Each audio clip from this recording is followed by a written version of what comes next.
Well, welcome back to Collaboration Code. I am your host, Adam Cuppy, president of Learn Academy, and my guest today is Pua Amano, who lives in a beautiful, beautiful place that many of us wish we were at in Hawaii. And so, hello, Pua. Thank you so much for joining me today. Hi, Adam. Thank you again for having me here.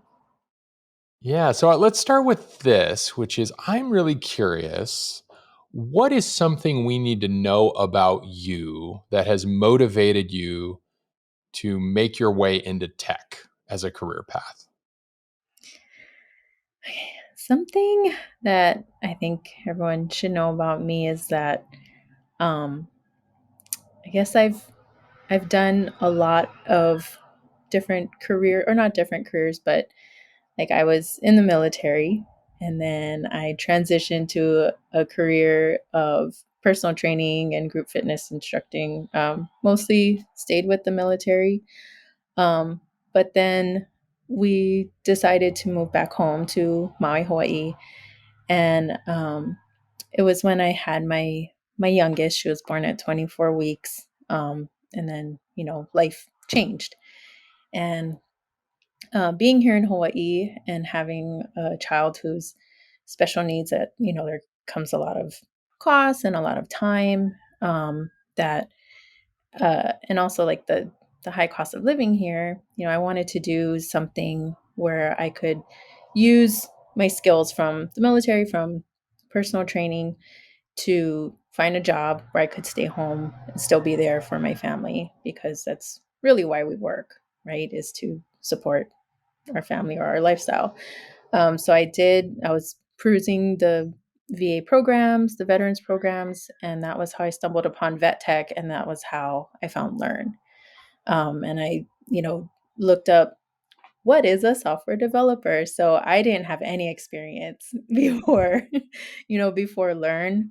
Um, and I researched and researched, and I was like, I think I could actually do this. I used to decorate my MySpace in high school. I was like, I think Yeah, I didn't could we do it. all? Didn't we all? Uh-huh. We could all put the blinky text on the screen and the Yeah. Yep. obnoxious glitter gifs. Uh-huh. I We all did. did it. Yep, I did have glitter and snowflakes, and Uh-huh. so I was like, "Oh, it seems, it seems pretty cool, and it seems like a career that I can continue to learn, continue to excel and progress. It's still in demand, and most importantly, I can still provide an income and I can still take care of my family." And that's what, sorry about the dogs, but to me, that's seemed like the way forward. And I was going to try it, go all in. And if it didn't work, well, at least I tried it. But I was going to Mhm. try my best to make it work. So, Now, what was some of the biggest deciding factors to choose tech over, whether it be starting your own business, maybe in personal training or fitness or opening a gym or something along those lines that you had a passion for before? What made this a smart or viable decision in your eyes? um, so being back home in Hawaii, because I hadn't lived at home for 12 years. I left in 2008. We came back in 2020. After seeing, like, living on the mainland, being all over the world, coming back to Hawaii, and this isn't anything, I'm not trying to say anything bad about Hawaii, it's just how it is.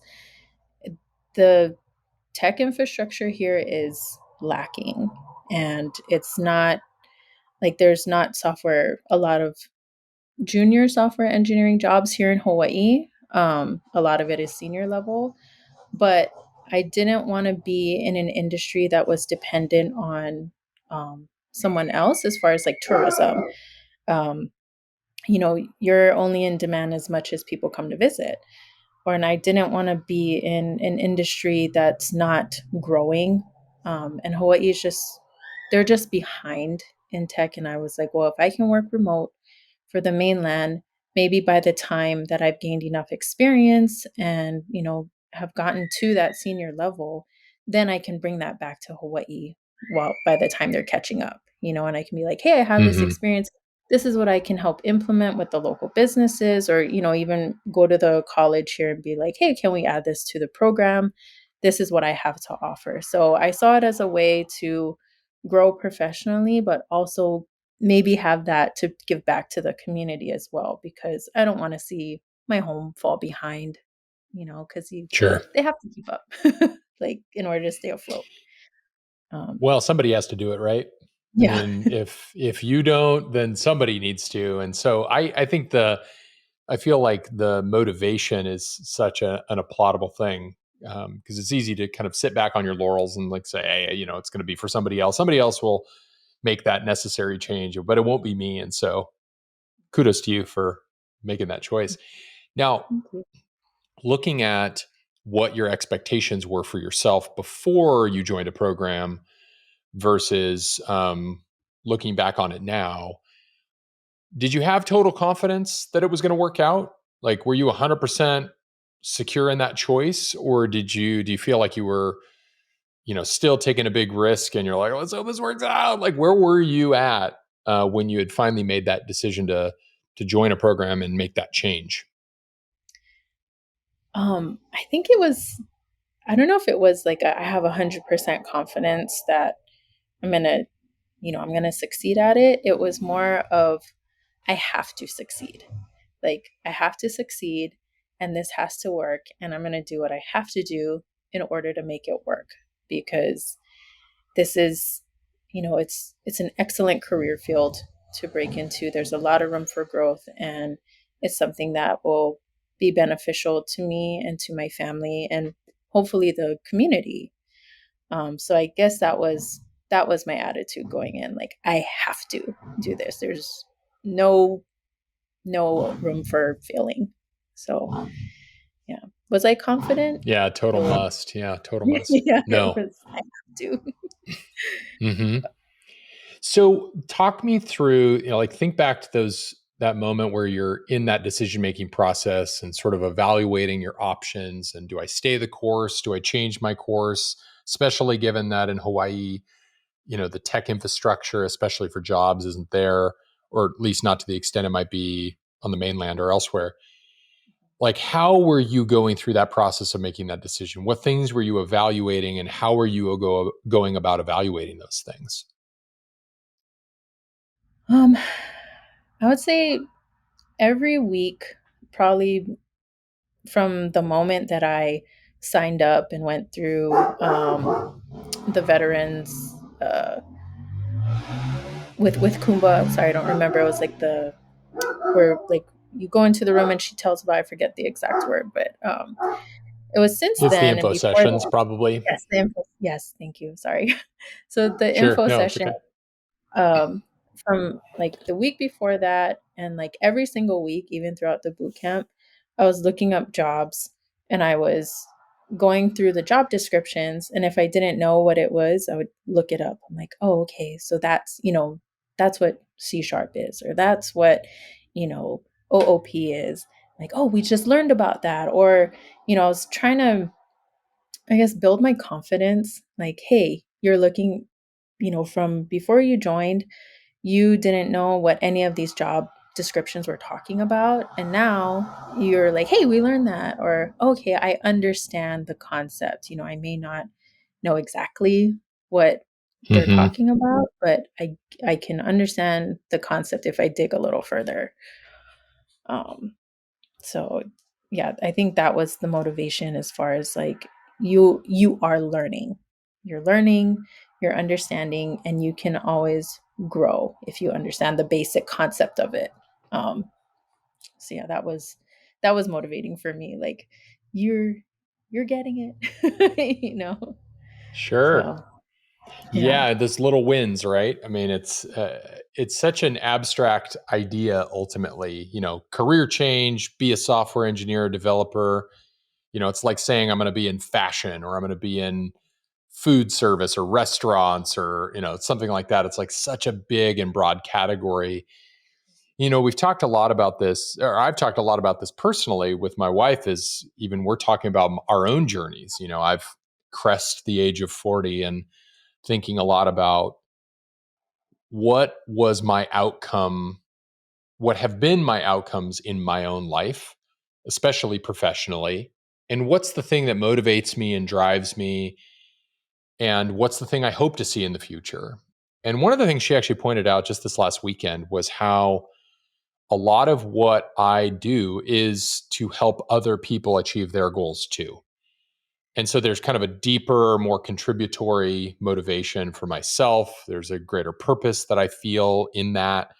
Yet at the same time is the importance of having my own goal, my own must, the thing that serves me, that makes me feel like I am doing something I want to be doing.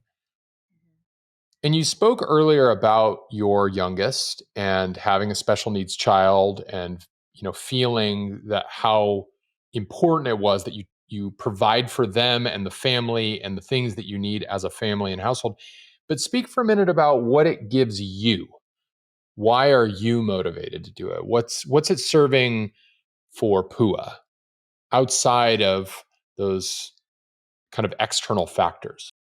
I would say like a personal motivator. It kind of reminds me of when I did intelligence in the military. I went in, I didn't know what an intelligence person was. I just chose my job because I wanted to get out of there. But then when I ended up doing it and learning it and I applied myself, I actually ended up being really good at it. And I'm not saying that to speak highly of myself. I do have awards and, personal like recommendations and stuff, but I also loved it. And so I guess doing software development for me just proves to myself that I can do something new and I can work at it, work really hard at it, and I can be good at it um, while still helping others, if that makes sense. Like I can excel and I can show myself, like, hey, you did this, you conquered it, you're getting really good at it, keep going. But at the same time, not being so proud where I don't impart that knowledge onto others. Like, I can help in a mentorship and also in like a business wise, like providing a great product to someone else. um I don't know if that answers your question, but just kind of saying like, hey, I did that, good job me. You still got it, you can still work Mm-hmm. hard, you can still um learn, and you can still be humble. And I haven't lost any of those qualities that I admire about myself. um does that make sense, or did I say that correctly? Did that make sense? Okay, I think it cool. does. Yeah. No, you said it completely wrongly. I completely disagree with your assertion of yourself. no, no, I honor that a lot. I think of certain moments in my own life where it felt what you said felt very true for me, where I wanted to just know I could, that I didn't necessarily, even though for me and the examples I'm thinking of for myself, they were kind of bigger items. The truth, the fact of the matter was that I didn't actually need to achieve something big. I just needed to feel like I still had it in me. Yeah. And so that resonates a ton, that finding a challenge that reminds me that I can, that kind of reinvigorates that sense of determination and drive, Mhm. is one that is very resonant for me, for sure.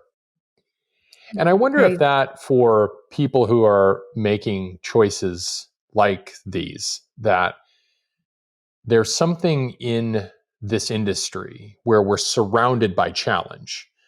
Almost by definition, if you're working for a company in tech that's innovating, by its definition, it means that you're going to be encountering newish problems very frequently, at least as a team, you will. And so to that extent, that's kind of what makes it exciting. Is, yeah, there's an almost uncountable amount of ways to do the thing in software, but having just been able to do it at all and finding maybe a unique way of doing it that I see as unique and is exciting for the group I'm working with, is where all the excitement can come from as well. So it's just the act of doing it that's fun. Yes. And I didn't realize this until actually, like after the boot camp and at my internship, um, I didn't realize there how much more there is to tech than just tech.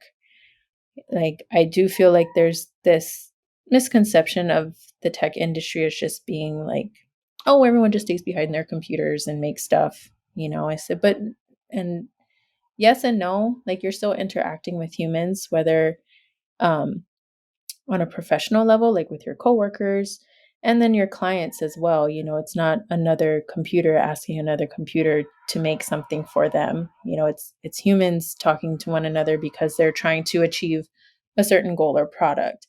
So having customer service skills and people skills also applies heavily to tech. And that was something that like personal training actually helped me with. So just kind of bringing in all of my career experiences into the tech industry also made me kind of realize like, huh, I can do this, and no experience that I have had was like, oh, I didn't really need that, like being a cashier did help me. Dealing with people did help me. So that is something that I do enjoy about this industry. Um, and yeah, I just wanted to put that in there. Yeah. Yeah, and it's a part of this journey that so many career transitioners are taking that they discover along the way. And I'm always surprised by how much doubt there is that their prior experiences professionally, they doubt that they will have merit in this career path. I come from being a stage actor, which listeners have heard a lot about. And so, like you, I came from a quite different industry, yet at the same time as when I get the question, what have you used from that career or from your stage acting degree? It's like, oh my gosh, where do I even begin? Because so much of it translates over. And a journey that I have spoken about before that wasn't my own, but I met a woman at a conference who had come from being an attorney and was now a junior developer. And I remember sitting around a table and asking her, like, what did you take from being an attorney? And what have you taken from being an attorney that made you an incredible software developer, even though you are lacking some experience against your colleagues? And her answer was just great. It was like, oh my gosh, I can find a bug faster than anybody. And again, it was because as an attorney, so much time had spent figuring out where the gaps were, what was missing, where might the problem be, and how do we identify and hone that thing in, that skill easily translated over into the work she was doing as a software developer. And so to the point you made just now, all those customer service skills, the ability to work with people and meet them where they're at and show compassion. I mean, these are things that are 100% a part of the trade of software development. It's not Mhm. just about writing that code. And in fact, I would even take it a step further and say, in a lot of ways, those traits you just mentioned are almost more important than just being able to write the code. Obviously, you need to be able to deliver on that side too, but we've all worked with people who just have really poor communication skills, or they focus so heavily on their experience and they focus so heavily on what they want out of it that they forget that there's other people involved in that, even to the extent of the consumer or whoever's going to use it on the other end. There's so many other people involved, and Yeah. keeping that in mind is so important as we're Yeah. building code, that we keep that there. So anyway, that was a long thought, but it very much resonates for me of how frequently we can take other experiences and take them into our new career path and not necessarily have to feel like we've wasted our time over there in any way, shape, or form. Well, Pua, I want to kind of wrap up here on your journey into tech. And I want to end on a question about, what do you feel you have discovered about yourself through this journey that you've gone through? Not only from being in fitness and making the choice, to having your youngest and learning from that experience, and then making that leap into this new career path up until where you're at today. What have you learned about yourself?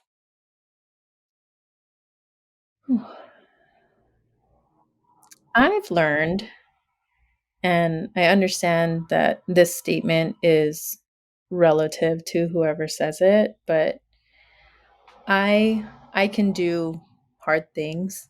You know, I can transition out of the military at a job that I was, pretty good at, actually, and I loved a job that I was pretty good at. I loved and I wanted to do it, but I lost myself in the process.